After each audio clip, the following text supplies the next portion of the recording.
যিনি নিজের ধনের দ্বারা সৎ কার্য সম্পাদন করেন। মানে যার কাছে সদর্থ আছে। অর্থ সর্বদাই সৎ হয় না, অনর্থ হয় অর্থ কখনো কখনো। অর্থ যখন অসৎ ভাবে ব্যবহৃত হলো তখন সেটা অনর্থ। সে অর্থ মানুষকে পতনের পথে নিয়ে যায়। অর্থ উপার্জন তো করতেই হবে, জাগতিক জীবনে বেঁচে থাকতে গেলে অর্থ উপার্জন করতেই হবে। অর্থ উপার্জনের বিভিন্ন পথ, এই জন্য শ্রী ভগবানের সৃষ্টি। ভালোবাসা সহকারে সাহায্য করতে থাকি, সমাজটা চিত্র পাল্টে যাবে সুনিশ্চিত ভাবে। যে অর্থ আমার কাজে লাগলো সে অর্থের পরে কিছু সঞ্চয় প্রয়োজন নেই।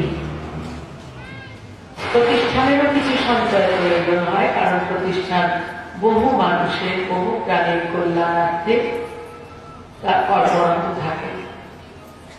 কিন্তু কি প্রতিষ্ঠান, কি গৃহী যদি শুধুই সঞ্চয় হলো, সৎ কাজে লাগলো না, তাহলে সে সঞ্চয়ও অপসঞ্চয়।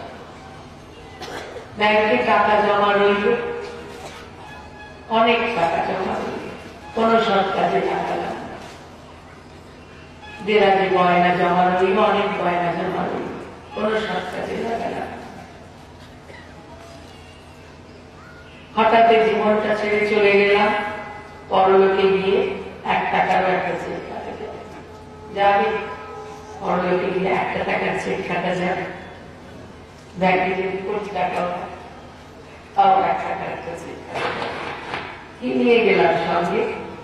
ব্যাংক ব্যালেন্স নিয়ে গেলাম, বাড়িটা নিয়ে গেলাম, পছন্দের গাড়িটা নিয়ে গেলাম, প্রিয়জনদের কাউকে নিয়ে গেলাম, এত যে প্রিয় শরীর সেটা নিয়ে গেলাম, কিছু তো নিয়ে গেলাম, কিছুই নিয়ে গেলাম।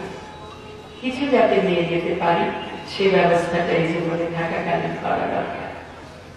কিছু নিয়ে যাওয়ার মধ্যে একটি হলেন শ্রী ভগবানের পরম মঙ্গলময় অবিনাশী নাম